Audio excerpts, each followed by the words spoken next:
pasirodyti negali, ar kitoj šaly gyvena, o čia šalia viskas vietoj. Nu tai kitas, kai norės, tablet lėktuvo atskris, nežinau, ten traukinio, autobusą atvarys, kojom, pešiom nušliauš, kai tikrai labai norės. O jeigu įsipisinėję šalia būna ir labas neteina pasakyti, tai apie ką kalba.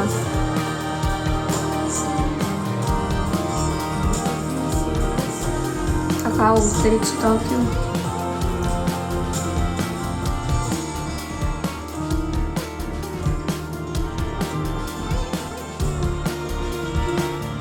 Kiek save gali kankint.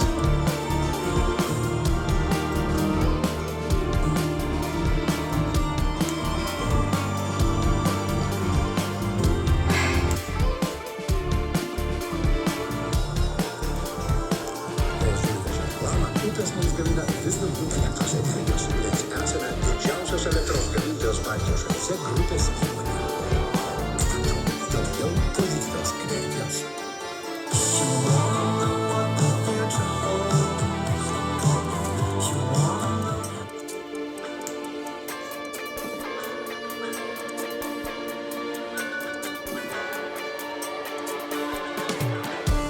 Nu, regėlėčiau.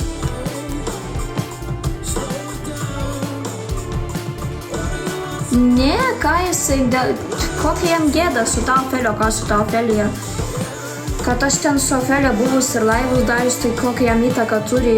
Jam Ofelia, jis pats bendravo su Ofelia. Kažkada, kai buvau su Ofelia, Gerda ir Patricija, jis pats su jom bendravo. Jam Ofelia visai nieko sakė, juokinga, patinkanti pana.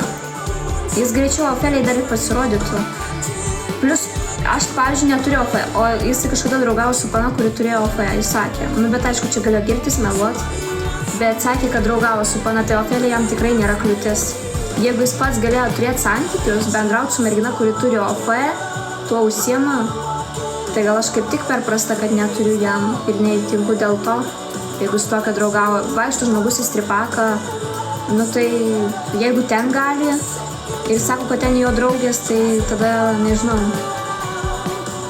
Tai jau aš lyginant nežinau jam. Sakau, nebent va tuo ir parasta jam, neįtinku, nepati. Aš nežinau, kažkas yra gal tikrai su manim, gal ar išvaizda, bet nežinau net. Visą laiką klausiu savęs, kas ne taip, kas blogai. Daug metų galvojau, kas yra, kodėl aš kažkokia kitokia. Kodėl manęs taip vengia, ignoruoja, rašinėtis, skambinėtis gerai, gali kalbėti, bet rodytis ne. Tai jeigu taip nenori manęs matyti, ar aš labai bloga išvaizda, taigi gali ateiti užrištom akim, nežiūrėti mane. Ašgi neįlysiu, nei aš ten ką jam darysiu, nei kažko reiks daryti. Net galėsiu pirštų nepaliesti, net apkabinti nereikia. Užrištom akim sėdėk ir nematysi, tiesiog kalbamės ir tiek, koks skirtumas, ar kalbėsim telefonu, po 10 valandų ar mes realiai pašnekėsim porą minučių, labas man, pasakys ir aš tau atgal, kas nuo to atsitiks. Ant tiek žmogus nenori net manęs matyti, tai sakau, gal aš kažką netaip darau, gal kažkas blogai, nežinau. O kad laivus ten darau, ar su Ofeliom būnu, Gerdom, jam čia tikrai nekliūtis, jam čia dar kaip tik džiaugias. Jis dėl to.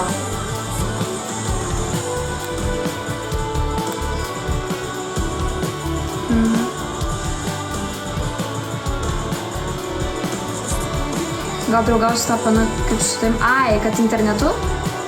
Blemba, jo, gali būt, kad gal tie parašinėjo ir įsivaizduoja, kad draugavo. Gal kažkam sako, kad ir su manim draugauja, nematęs manęs. Aš galvoju, kad tu turi OF. Ne, aš neturiu OF. Dar neturiu.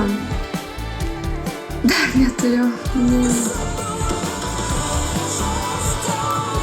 Na, gal, kad taip. Nežinau, meilė, bet sako, nu čia ne meilė. Čia iš vis, čia niekas, čia bendravimas iš jo pusės labai stiprus. Aš jam niekada, ne aš atėjau į jo laivą, aš visą laik sakau, ne aš atėjau į jo laivą, ne aš jam rašinėjau, ne aš jam skambinėjau, aš jam iš vis neįrašau nieko. Iš vis net šiandien užblokavau, jis man visada rašydavo, skambinėdavo kiekvieną dieną, aš jam jį užblokavau, jis toliau mane pradėjo spaminti.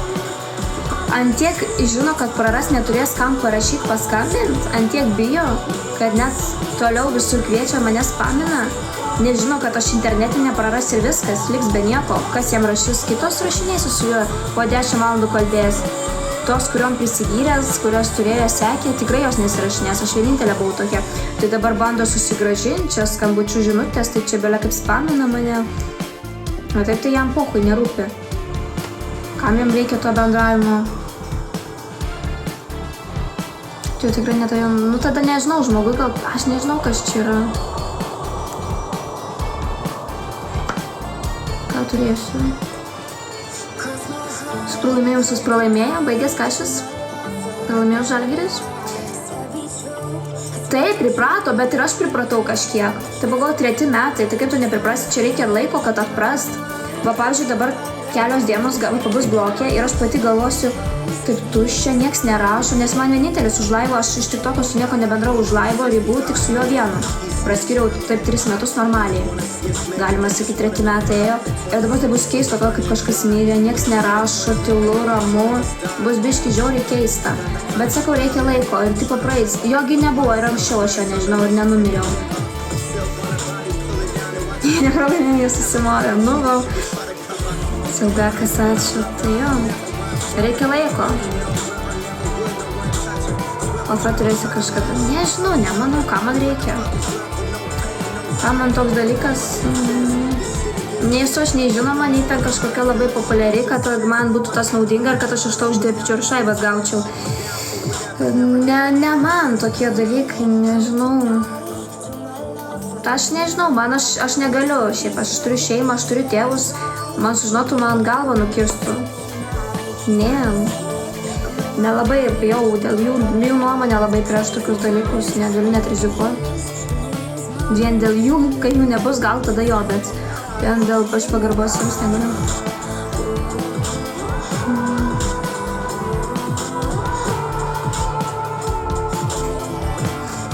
Nu, gan griežti tėvai. Nu, daryčiau, aišku, pokutį papilnametį esu, galiu daryti, ką noriu, bet nenoriu.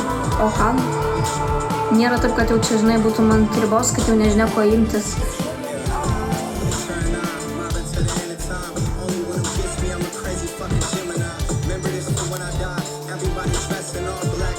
O gal kaip tik, jeigu turėčiau, jam patikčiau.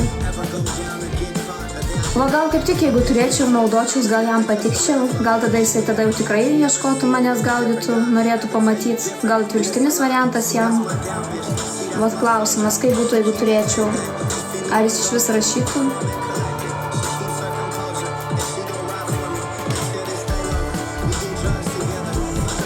Jo, žino, jie labai irgi prieš sakė blokuoti. Aišku, žino, tai jis savo dėvė, jas pats čiagėjo su mano tėvais kažkada.